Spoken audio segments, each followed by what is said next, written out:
fighting yung menacing spiritual giant called fear. At look at your notes. At pangalawa ay pinag-usapan natin, defeating the menacing spiritual giant called discouragement. And we concluded last week yung naman mong winning against the spiritual giant called worry or worrying. Now dito, nabanggit na rin sa panalangin, at yun po nakita natin sa ating text, we will talk about triumphing against the menacing spiritual giant called temptation. Triumphing against temptation. Now, ang isa pong honorable life ay masasabi natin precarious thing. Let me repeat that. An honorable life is a precarious thing. What sabihin ng precarious? It means dangerously likely to fall or collapse. So yung marangal na buhay ng isang individual ay medyo mabuhay yan, no? Medyo mapanganib. Bagamat yan ay constructed throughout a lifetime by the bricks of integrity and the mortar of self-control. Hindi po madali para magkaroon ng honorable life, pero ang dali po masira ang honorable life.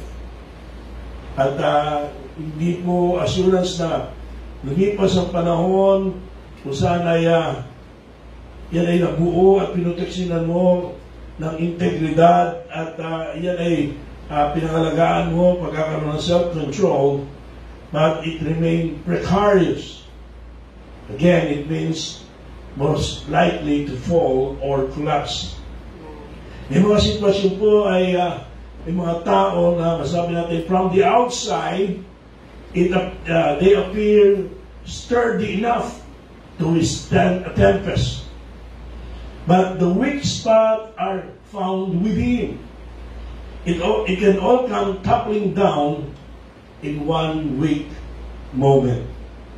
No, sinasample natin yan yung ang hirap umakyat, halimbawa ang akit ka ng bundok, ang hirap umakyat, ang daling dumusdos pababa.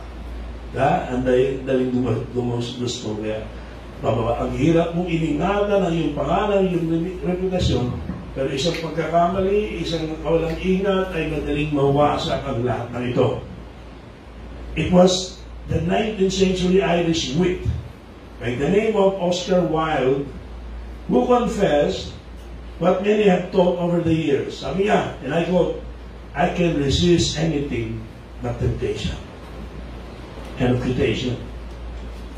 Temptation is an ever-present factor in the life of every human being. You heard me? Very right. Every human being. And not only that, it is an ever-present factor. Yan pong tukso. Mula po sa ating pong mga ninulong si Eva at Adan, down to the present. The failure to resist temptation has been the source of countless tears of regret. Di ba?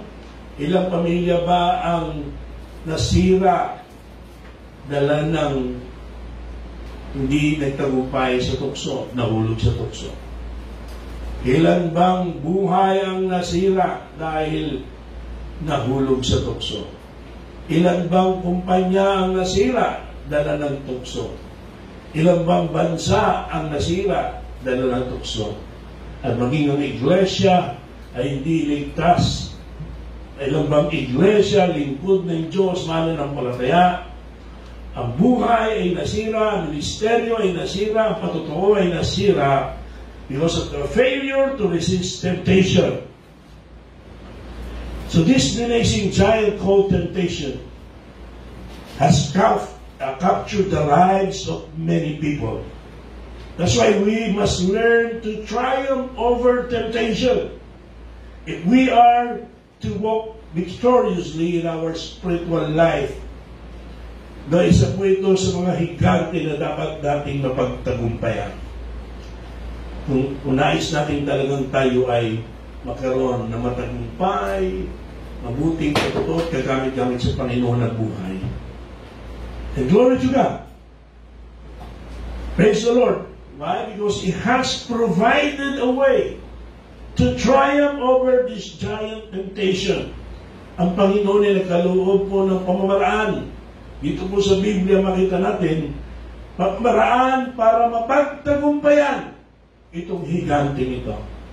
Ang banal na Espiritu ay in-inspired ng Apostle Paul to write about that dito sa ating text. 1 Corinthians chapter number 10, verses 11 to 14. And we should never be surprised, brothers and sisters, kapag umatok sa pintuan ng ating buhay, ng ating tahanan, ng ating iglesia, ito po tinatawag nating higanteng ang pangalan na temptation. Huwag tayong mabibigla pag kumatok yan sa mga nabanggit na lugar at pintuan. Sabagat niyo po, lalo na ang iglesia, no? Sabagat niyo po ang most strategic target ni Satanas. No, iyan po, kaya, nakita niyo, marami na ito, kalaunan lamang, no, di ba? Katagalan ay maraming nabanggit mga ngaral na bumaksak. Maraming nangyayari na iglesia na bumaksak. Bakit gano'n? Kasi yun talaga ang nais targetin ng dyablo. He hammers at the pastor. He hammers at the deacons. He hammers at other church leaders. Hammers at the ordinary Christians who sit in the pews and seek godly lives. We admire and aspire to be like the first Christians. Sabi natin, pala nila, no? Kasi kasama nila ang Panginoon. Sila yung mga ulan. Lalo pa, when you read the book of Acts, makita nyo na daily they are gathering together, di ba? At in one accord, and how they were able to turn the world upside down. Inahangaan natin yung mga first Christians. But we have not to ignore the fact that they struggled just as we do. At isa sa ebidensya po, that we need only open our Bibles, particularly itong 1 Corinthians. Para makita natin yung pinagdaanang struggle tungkol sa temptation ang mga unang Kristiyano. Dito po ay makita natin ang istorya ng isang iglesia na masasabi natin plagued by moral failure. A church filled with men and women who didn't know when to walk away from temptation. At ito pong tao na Corinth ay isang mahusay na target para kay Satanas. Marahil ay natatawa si Satanas because one of the most wicked cities in the first century ay itong Corinth. Natatawa siya sabagat they tried, no, the early Christians were starting up one of their churches in this place. Yung lugar kung saan ang mga member ay binubuo ng mga tao na produkto ng kultura ng Korinto. The culture of decadence. At itong mga tao ito, if they want to follow the way of the Lord Jesus Christ, remember the message this morning. Anong gusto ng Panginoon? Gumawa sa buhay natin. Alisin yung mga bagay na hindi dapat sa ating buhay. To eventually ma-fulfill the purpose yung to be conformed to the image of the Lord Jesus Christ. And if these Christian believers, young, new believers, if they want to follow the way of the Lord Jesus Christ, it will not be an easy task to do. The habits and customs that they have to give up, mga nakasanayang gawain na halos mula pagkabata ay kanila nang ginagawa without struggle, without problem, with no one questioning them or rebuking them. But this time, okay, because of their, kanilang salvation, of their profession of faith in Jesus Christ. And because of that, they have to follow the way of the Lord. Now, issue na yung mga habits na yan. Issue na yung mga customs na yan na dapat nilang i-give up. So the Apostle Paul's words here, mga kapatid, makes them particularly applicable to us today. Okay? So, binigyan ko nilang background doon sa mga taga-Korinto. Hindi man tayo taga-Korinto, pero ang puntos mo rito, yung kanyang pahayag, yung mga nakasulat dito, yung paksa natin tatalakayin ay walang duda, walang pagtatalo, applicable sa ating panahon. Why? We live in a society not different from Corinth. Every conceivable temptation flaunts itself daily in our culture. Diyan lahat yan, yung technology na yan, yung television, internet. Sabihin nyo na kung ano mga pwedeng maging temptation. At yung new morality of this world, na noong araw halos nakabalot ang babae at kukulang ng paa, makikita mo. Ngayon, halos lahat makikita mo. No? Yung kulturang nagbago, yung mga hindi tinatanggap ng araw, yung itinatago kung gagawin, ikinahihi at kinasusuklaman, kinukundina. Ngayon po ay lantaran. Buong kapalaluan at buong, di ba? Buong tapang na nilalantad at ginagawa mga bagay na salungat sa tinuturo ng Bible. Kung saan ang mga kabataang Kristiyano, mga anak ng mga Kristiyano, ang mga Kristiyano ay hindi ligtas sa mga tuksong ito. Hindi lihim sa atin, hindi tago sa atin. We are exposed to all of these things. That's why there are too many Christians, and there are also too many leaders who have become statistics in this war against sin. Nahulog si ganito, nahulog si ganon. Yung ginagawang biro na nahulog sa tulay. Marami po ang nahulog sa tukso.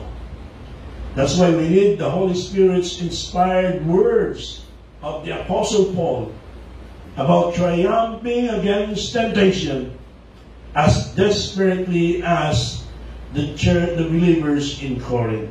Okay, as did the believers in Corinth. So dito po, medyo pa kayo, Amen. Paul starts by helping us understand the commonality of temptation. The commonality of temptation. And that's what we have in the first part of verse 30. Look at your Bibles. Although Brother Dave can show that sa ating slide. Sabi po niyan, there hath no temptation taken you, but such as is common to man. So first point ay temptation is a common experience. Point number one, temptation is a common experience. Inumpisahan po ni Apostle Paul ang pagtalakay tungkol sa tukso sa pagsasabing no Christian experiences a unique temptation. All temptation is common to man. Now, meron iniisip kasi na, sa akin lang kasi nangyari ito Ako lang ang umarap sa ganitong tukso Ako lang nagkaroon ng ganitong sitwasyon. No, sir. No, ma'am. You're wrong. But somehow, that's the idea. Nagkaroon that the temptations an individual face is unique. And no one else has ever faced the particular kind of pressure that they have encountered and felt. That is not true. Clearly, no? Dito sa Bible, temptation is the common enemy of every person on earth. Not only of believers. Not only of unbelievers. Of every person on earth. Hindi lang mga lalaki, pati na rin mga babae. Hindi lang mga leaders, pati mga nominal members. Hindi lamang yung mga bagong Kristiyano, pati matatagal ng Kristiyano. Hindi lamang yung mga tapat, kundi lalo na yung mga nagkukulang ng katapatan. O balikan natin, hindi lamang yung nagkukulang ng katapatan, kundi pati na rin yung mga nagpapatuloy na tapat sa Panginoon. Temptation is the common enemy of every person on earth. There are no unique situations which would excuse us from the requirement to resist temptation and defeat or triumph over it. Ano naman nangyari sa iyo? Kung alam niyo lang ang pinagdaraanan ko, hindi ka unique, hindi ka espesyal para ikaw lang makaranas niya. Lahat ay nakaranas niya at makakaranas. No man, listen, even Christians are free from temptation, which means we must face it as a constant foe, no matter who we are. Dapat natin harapin ito. Hindi lang paminsan-minsan, hindi lang pag-iisipan natin, hindi lang pag-gusto natin, kundi lagi, constant foe. Namamalagi, nagpapatuloy, di nawawala. Nandiyan, paulit-ulit, maulit, nakalaban. Ang Biblia ay naglarawan ng katotohanan ito mula sa Genesis hanggang sa Revelation. Abraham lied about his wife. Noah became intoxicated. Si David committed adultery that led him to commit murder. Jonah ran away from God, disobeyed God. Peter denied the Lord 3 times. John Mark gave up his missionary commitment. And even the close friends of Paul and Barnabas became cross with one another. And most of all, even our Lord Jesus Christ was not spared from the devil's temptation. Just look at your Bible in Matthew chapter number 4 and Luke chapter number 4. And sinabi po sa Hebrews 4 verse 15. Ito tingnan natin. Ang sabi po niya sa Hebrews 4:15. For we have not an high priest, referring to our Lord Jesus Christ yan, ano? We have not an high priest which cannot be touched with the feeling of our infirmities, but was in all points tempted like as we are. Tinuksurin pala ang Panginoon eh. Hindi natakot, hindi namingi ang diablo, tuksurin siya. Pero ito po emphasis dito, yet without sin. That means the holiest man to ever walk this earth felt every urge we feel. He was tempted, but he never gave in. He never sinned. So one important thing that we must understand is this. Christ was tempted. Did he sin? No. Because temptation is not sin. Okay? We must understand that. Temptation, you see, brothers and sisters, is not sin. Temptation is the possibility of doing the wrong thing. But such exposure is not sin. It is not the same as doing that wrong thing, which is sin. Ang tukso po ay hindi kasalanan, bagaman ito ay nagbibigay ng posibilidad na gawin yung mali. At pag ikaw ay gumawa ng mali, yun ang kasalanan. Ginawa yung itinutokso sa iyo. But temptation, again, is not sin. The very example of that is the Lord Jesus Christ himself. He was tempted, yet he sinned not. He did not, he never gave in, he never sinned. Now, si J. Wilbur Chapman ay sinabi niya ganito, and let me quote, Temptation is the tempter. Temptation is the tempter looking through the keyhole into the room where you're living. Sin is you're drawing back the bolt and making it possible for him to enter. Di ba? Wala masyado sa Pilipinas sa mga hotel ba, at sa mga condos, meron yun yung sisilipan, di ba? May butas na gano'n, sisilip ka kung may kumakatok. Ang nakakakita lang doon yung nasa loob. Yun ang disenyo nun eh. So, pag may kumatok, may nagbas, ay sisilip ka. Sisilipin mo, makita mo ko sa inyo. Ngayon, hanggang gano'n na magagawa nun, kumatok. Yung tukso kumatok, magbaser. Kaya nasa iyo, yung pagbubukas ng pinto. Kuha, yung pagpapapasok. Nasa iyo yan. You can't avoid someone coming to your door, knocking at your door. But you do control the bolt of the door. You see? That's why temptation is not sin. Sa pang-illustration yan mababakit ko rin ito sa mga susunod pa. Siyempre nagsabi mo na, naalala ko rin, si Mark Twain. Si Mark Twain, humorist, a well-known humorist during his time. Sabi niya, you cannot prevent yung ibon na tumapo sa iyong ulo. Pero, huwag mong hayaan magpugat sa ulo mo yung ibon. Sabi, pag-aari, magugulat ka na, nagtapo sa iyo eh. Pwede yung mga bagay hindi mo maiwasan makikla ka. Pero para magpugat, mag-itlog, at magkainakay pa. Iba na yun, ibang usapan na yun. Ibang usapan na yun. So, kung hindi mo maiwasan darating yan, makaka-encounter ka, mabibigla ka. Pero hayaan mo, mag-itlog, magpugat, mag-itlog, mag-inakay yung tukso sa iyong buhay. Ang laki ng problema mo. Ikaw na may problema noon. Hello? Amen. Sabi pa, temptation is a fork in the road. Ano yung fork in the road na tinatawag? Sa Tagalog, anong Tagalog niya? Sangang daan. Ha? Pag sinabing fork road, why road yan? Hindi yung, ang alam ko sa fork.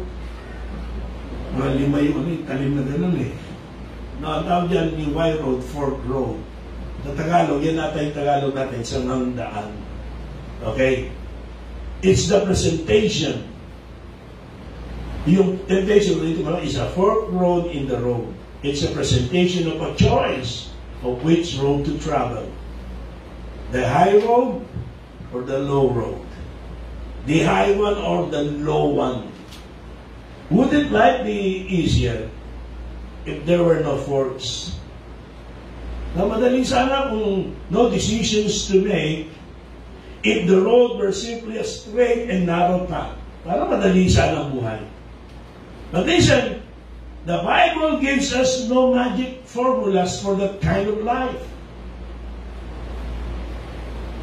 Rather, the Bible assures us that we'll come to those forks regularly. And we must choose where to step. We must choose which one to trod.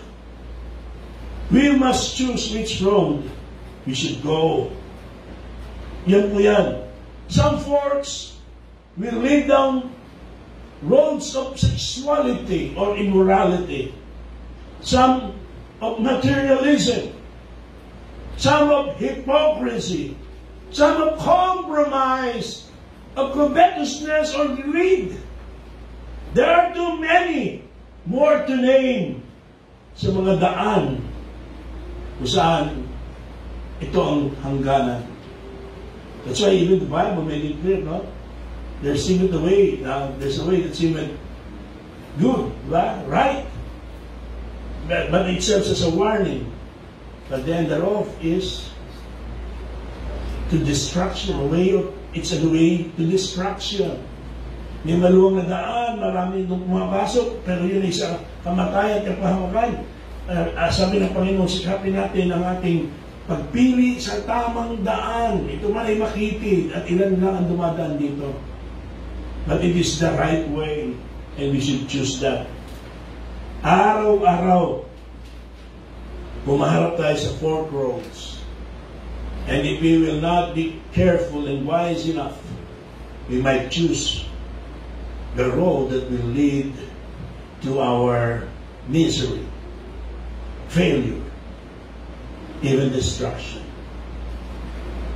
At tumakita po natin yung road that leads, the low road, the road that leads to those aforementioned morality et al. Parang tingin mo, kung maimamapa mo yan, ang itsura ng mapa, parang spaghetti sa plato. Ang dami, masalimuot, ang dami yung mga hibla ng spaghetti. Ganon po yan. Marami at iba-ibang direksyon. Pero pare-pareho, kasawian na natin.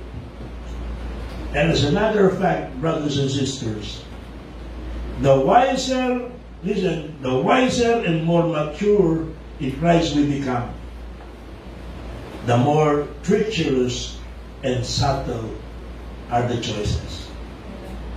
Don't say, tagal ko na Kristiyano, tapat ako sa Panginoon, nagbabasa ako ng Bible, marami na akong kaalaman sa Biblia, pastor ako, mangangaral ako, marami na akong ministeryo nagampanan. Don't say that because of those things, hindi na magiging mahirap ang pagharap sa tukso. It's the opposite.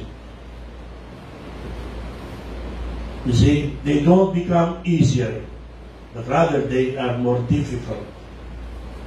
Because the devil, can be fooled with that.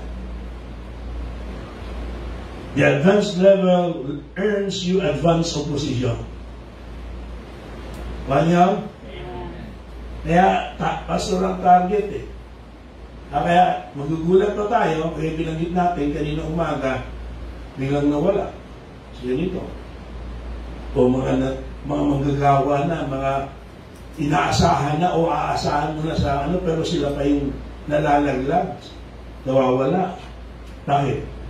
The advanced level earns you advanced opposition. Wala akong hilig masyadong maglaro nito mga panong ito ng mga games. Wala akong time na sa ML, ano pa iba? Dota. Pero mga bata-bata pa tayo, yung ang laro pa nung araw natin, mga kapatid, di ba? Yung tawag doon, game and watch. Game and watch. Saan nagpupuyat kami, sa hirap ng buhay namin, isa lang ang kaya namin bilhin. At yung isang hero, lahat-lahat kami nagpapalitan. Pag na-deadpool ka na, nahulog na yung mga itlog, sinasalo ni Mickey Mouse, ako naman. At ako, ang kauna-unahan dun sa aming pamilya at mga kasama, ang nakaabot sa 999, parang gano'n natin score, dulo. Pero pagdating sa dulo, back to 1. Sira record. Pero ito, si Steph, pag natapos isang level, kahit mga games niya, no? When you're done, you completed isang level or stage, the next stage will be more difficult, more challenging. So, meron din sa buhay Kristiyano, nalampasan mo, tumanda ka na, nagkaroon ka na ng posisyon, nalaman mo ito, huwag mong isipin tapos na lahat. No one should sleep on your laurels of victory in the past. Because that means si Satanas mas titindihan ang atake sa iyo. Ang atake sa atin.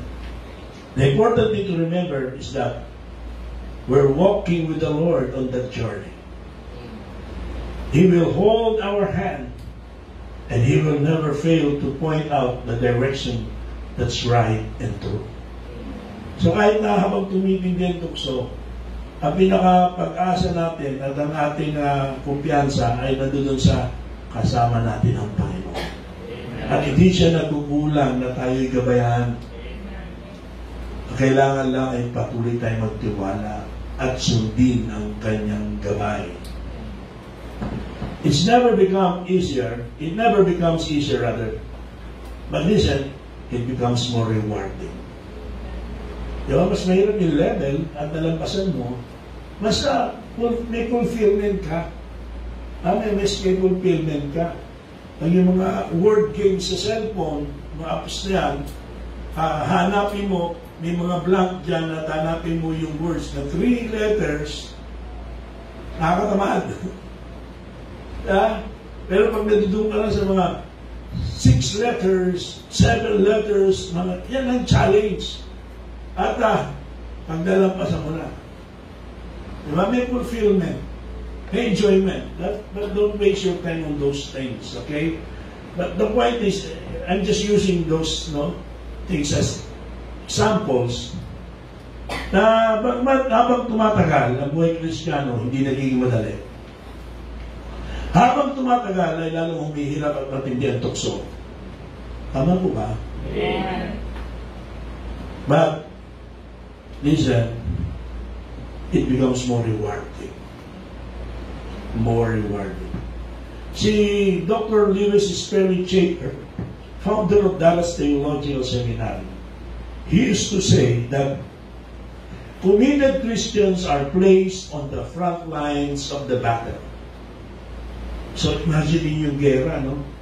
Sino yung nasa front line? Sino yung nasa unahan ng labanan? Yun ang mga committed Christians.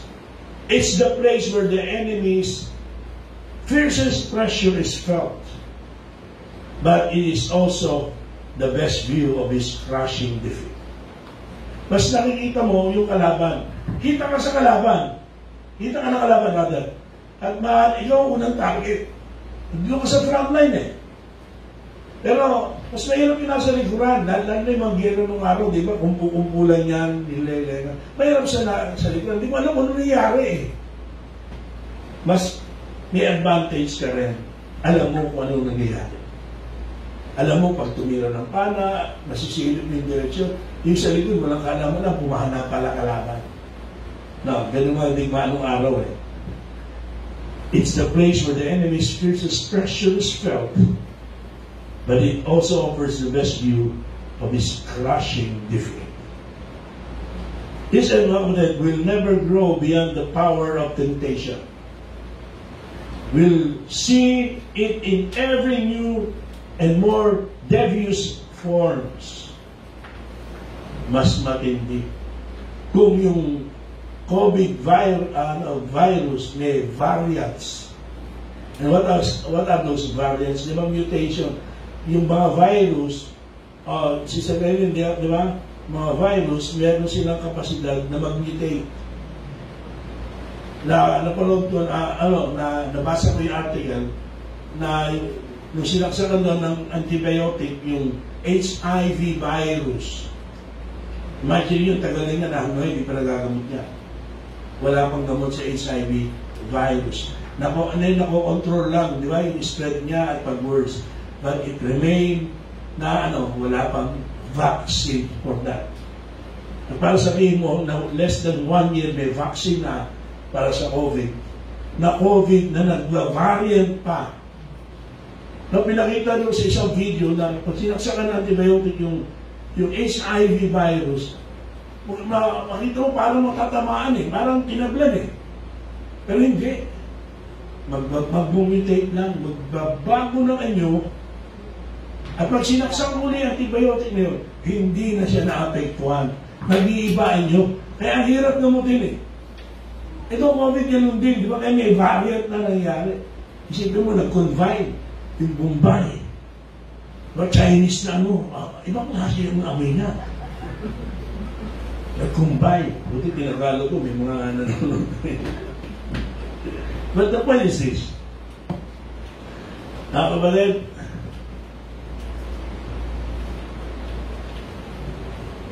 habang tumatagal, nag-iiba-iba ang pamamaraan at tumitindi ang pamamaraan ng pagtukso. Lalo-lalo na kung di ba may mga kaso na naiwasan niya na sana yung paninigarilyo eh. Nakaka-sampuan na siya. Dalawang buwan na siya, di nakainom eh. Isang buwan na siyang nagda-diet. Ano ba? Ha? Pero, pagkalipas ng mahabang mga panahon na yun, manulungkot ka na lang. Bakit?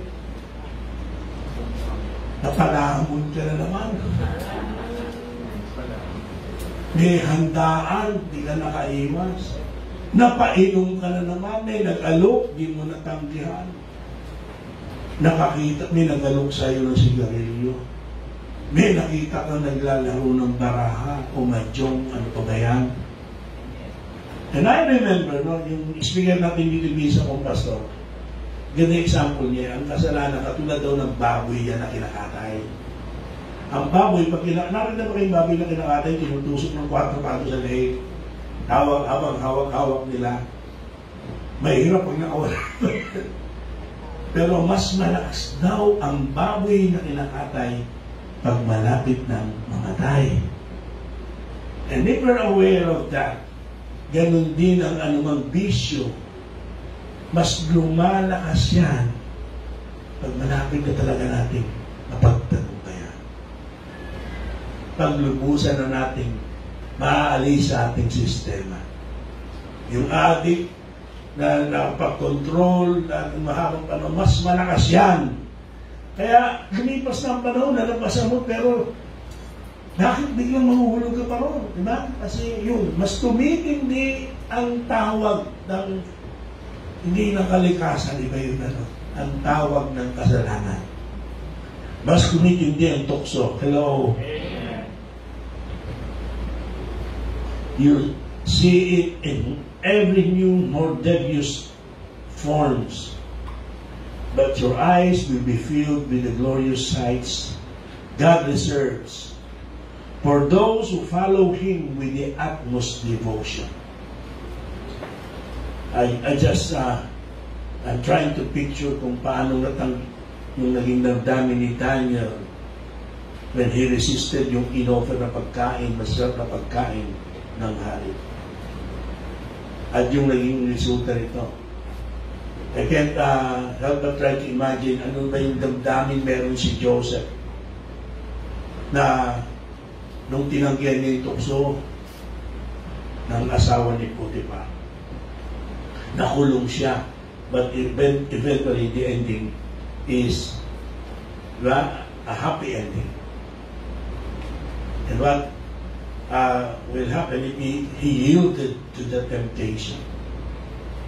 What will happen if hindi nanindigan si Daniel, si Shadrach, si Meshach, si Abednego? Nakita natin yung kanilang devotion. And with that, their eyes were filled with the glorious sights of God's blessing, of God's favor. You see, brothers and sisters, we may walk an uphill road, but we walk it with plenty of company. We walk our uphill road as Christians, as members of this church, as we go through this pandemic with fellow believers, with the testimonies of the saints in the Bible, like that of the Apostle Paul, and most especially with God Himself. Hindi ka nag-iisa. Hindi ka nag-iisa.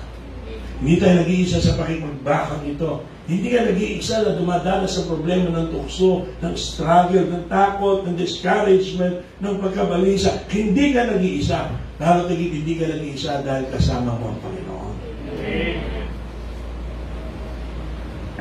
At yung Biblia, mga kapatid, talagang totoo. The Word of God is truth. Why? It will not give you a false hope. It will not give you a false hope that temptation is going to go away. Okay, sa umpisa lang yan. May mga ganun sinasabi sa ministry. Yung hirap sa ministry, sa umpisa lang yan. That's false hope. giving false hope sa mga new ministers o mga new preachers and pastors. Kasi sa totoo, habang tumatagal, lumihirap ang ministry. Ang Bible hindi magbibigay sa atin ng ganyang pag-asa, huwag na pag-asa. Matatapos din ang problema, matatapos din ang tukso. Walang ganyan. Pero ang Bible ay nag-offer sa atin ng salita ng Diyos ng pamamaraan to resist and triumph against temptation. Hindi siya nasabing mawawala ang tukso at lumusang matatanggal na yun. Walang ganon. Pero sinasabi, may pamamaraan para ito ay di lang matanggihan, kundi ito ay papagtagumpayan. Again, brothers and sisters, the longer we walk with the Lord and grow in maturity, the more intense and subtle the temptation seems to become.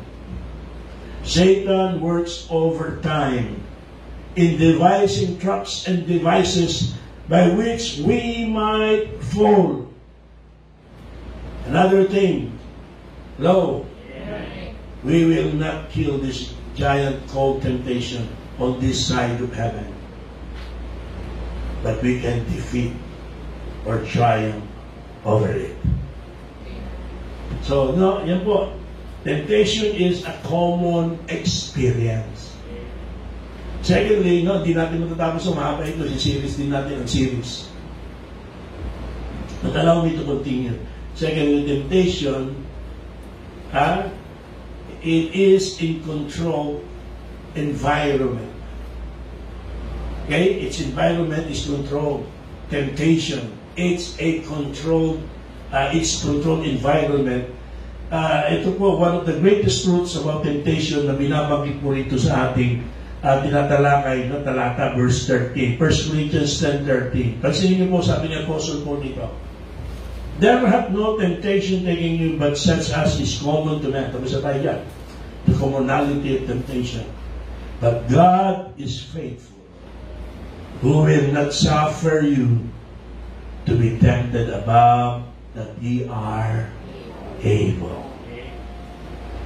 It's controlled environment, no? The controlled environment of temptation.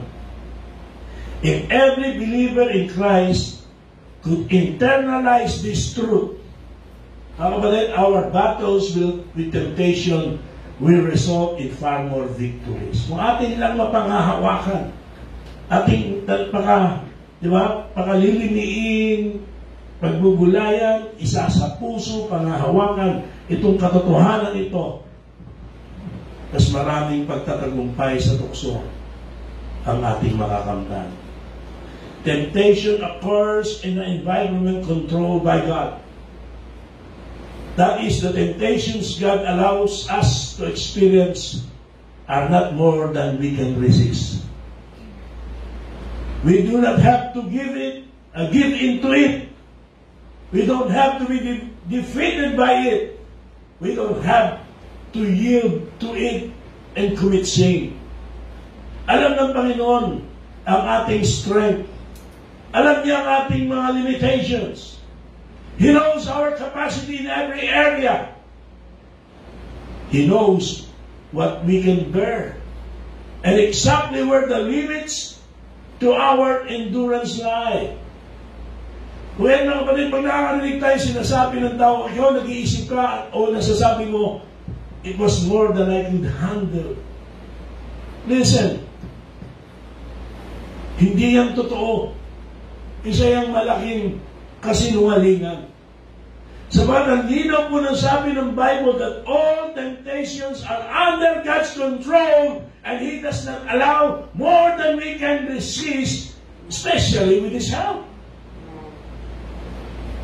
A good example of this ay yung karanasan mismo nitong si Apostle Paul that he described. Look at 2 Corinthians chapter number 1, please, verses 8 to 10. 2 Corinthians chapter number 1, verses 8 to 10. Kung saan, ito po yung ating mababasa. For we would not, brethren, have you ignorant of our trouble, which came to us in Asia, that we were pressed out of measure, above strength, in so much that we despaired even of life. pressed out of measure above strength. Parang we will talk about this. But allow me to finish the verses na sinabi ko, no? Verse 9. But we had the sentence of death in ourselves, that we should not trust in ourselves, but in God, which raiseth the dead, who delivered us from so great a death, and that delivered, in whom we trust that He will yet deliver us. Now here, mga kapatid, no? The Apostle Paul described himself as being tested beyond his own strength. Sabi mo, walang tukso darating na hindi natin malalampasan. Dahil ang tukso na pinapahintulutan ng Panginoon ay yung siguradong malalampasan natin. Bakit si Apostle Paul, sabi niya, beyond or above our strength. Okay, it's true, it's above or beyond his strength, his own strength. But God, listen, it's not beyond God's ability to deliver him. It's not beyond God's ability to deliver him. The trouble may be intense, brothers and sisters, but God's love is immense. Never worry about the limits of your strength. It's all about God's strength. Yun ang sinasabi ni Paul dito. No, we have the sentence of death in ourselves, that we should not trust in ourselves. Not trust in ourselves. Not trust in our own strength and ability. But in God. It's not about our strength, which is no doubt, no question, limited. Because it's all about God's strength. We'll never be tested beyond our endurance because we can rely on God's endurance. And this is the core truth of our text. The core truth of the Scripture regarding temptation. Binamagit dito sa verse 13. God is faithful who will not suffer you to be tempted above that ye are able, but will with the temptation also make a way that ye may be able to bear it. With those truths in our grasp, we will experience victory over temptation every single time. Kung pangahawakan lamang natin ito. Remember also that we actually need this test. Itong mga tuksong ito, yung mga pagsubok ito. Alam nyo ba? Kailangan natin ito. Kailangan natin. Maraming mga tao, pati Kristiyano, they will prepare the life not free of temptations. But here is what would happen kung totoo yan. Kung ang buhay walang tukso, kung ang buhay walang pagsubok, we will never be able to demonstrate our great love for our Lord Jesus Christ. You see, we will be kept from showing our loyalty to our Almighty God and loyalty to His holy principles as opposed to the things and principles and practices of this world. Magiging parang robot na lang tayo niyan. Susunod tayo ng walang problema. Ibigin natin ang Diyos na walang problema. Listen, our God would receive no glory kung tayo ay robot. Naka-program, automatic, puro tama. Wala man lang struggle. Wala man lang testing.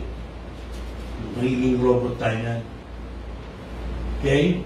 He will receive no glory from our decisions to resist temptation and to do His will instead. But when we resist temptation, you know what? Our God is glorified in our right choices. Kahit na siya tutulong din sa atin, sabi nga ng Bible, through the power of the Holy Spirit, to resist or not is still our choice, is still our decision. And God is glorified or not glorified depending on our choice, depending on our decision. Sa eskwelahan, kailangan din talaga to take a test occasionally. What's the purpose? To prove what you've learned. Diba? Otherwise, walang sukatan kung natuto ka, may natutunan ka, may natandaan ka, may nalaman ka. Otherwise, you wouldn't even have to study. Nalaman mo, nako, mahina pala ako nito. Dadagdagan ko pag-aaral ko, di ba? I-reviewin ko ulit ito. Nako, wala pala ako nasagot dito, mahina pala ako dito. So yung test, pinapakita kung saan ka marunong, natuto na, alam mo na ang sagot, nasusukat ang iyong kaalaman at kakayanan, at doon din malalaman mo kung saan mo dapat palakasin ang iyong sarili. Paunlarin, improve, palaguin, pagpakatalino sa subject na yun. Nakikinig! Amen. Life is the same way. Without the occasional test, how could we measure our growth in Christ? Itong pandemic ito, marami nalantad. Ang kakulangan ng maturity, ang kakulangan ng di ba, pagmamahal, paninindigan, katapatan, pagpapahalaga sa Panginoon sa kanyang gawain. Nalantad dito. Napare-pareho reklamo ng maraming mga pastors and churches na walang COVID-COVID, pagtrabaho, pagpalengke, pag-mall, pagpasya, may swimming pa nga ngayon. Pero pagdating sa church, pinapakita ng mga nagpakilalang Kristiyano marami, the church is not essential for them. Pero dito makita natin yung mga totoong Kristiyano na nagpupumilit. Yung church na kinuha lahat ng pagkakataon at sinasamantala ang sitwasyon kapag ang gaya niya ay medyo lumuluwag-luwag na. Ano pinapakita? Pinapakita yung sukat ng ating kalaguan. Why would we even need to depend on the Lord? Every one of us would run the perfect race. And what would it mean? Nothing at all. But when we have every possibility of stumbling, every possibility of choosing the wrong path, and we stand tall and walk wisely just the same, God is glorified. Pwede ka namang gumaya sa iba, di ka namang church, gumaya sa iba, pwede yung sa online na lang, pwede kang hindi mangikapo, pwede ka lang hindi maglingkod. Yung possibility of stumbling and choosing the wrong path. But you stand tall. Nakupo nga lang kayo na yun. You stand tall, you walk wisely, and God is glorified because we choose to continue to serve Him despite of our current situation. You choose to continue to give to Him. You look for a way where you can minister to the Lord. May online, may virtual choir, and God is glorified. No wonder God allows us to walk through these valleys. And don't forget, it's a controlled environment. So we will end our message sa puntong yan. At next time, next meeting, by God's grace, Lord willing, ay tatalakayin natin 2 puntos pa at may mga sub-points sa mga susunod pang puntos. Kasunod, bibigyan pa natin sinasabi diyan, but will with the temptation also make a way to escape. So temptation, we will talk about temptation and certain escape from it. That's point number 3, and we will close with the temptation tamers checklist example. Paano natin na pagtatagumpayan ito talagang temptation. But for now, dito muna tayo. Hello? Amen. It's common Hindi ka special child para ikaw lang ang panghanas niya. And yet, it's a controlled environment. Hindi aksidente yan at hindi lampas sa control ng Panginoon. He's also in control even sa mga temptations sa ating buhay. It's under His permissive will, and He will not permit anything na hindi natin kayang i-resist. Lalo pag sinabi niya, pinangako niya, He will help us to overcome the temptation. So put an end sa magsasabing, it's more than I can handle, it's more than I can bear. That is against the teachings of the Bible. Ikaw ay natalo ng tukso sapagkat hindi ka nagtiwala sa kakayanan ng Panginoon at ikay nagtiwala sa sarili mo lang kaya. Ito po sa ita ng Panginoon. Itawa ay sumatin ng pagpaparang ng Panginoon. Tayo lagi kami. Thank you, Lord, for this message. We continue to thank you and give you praise for this series. And even though, once again, we're not able to completely discuss this, looking forward for the continuation and conclusion of this message. But I trust that we have learned something. We learned what we needed to learn para sa araw na ito, para sa gabing ito. And through what we have learned, ay nagkaroon kami, Panginoon, ng dahilan na huwag magkaroon ng loser's mentality.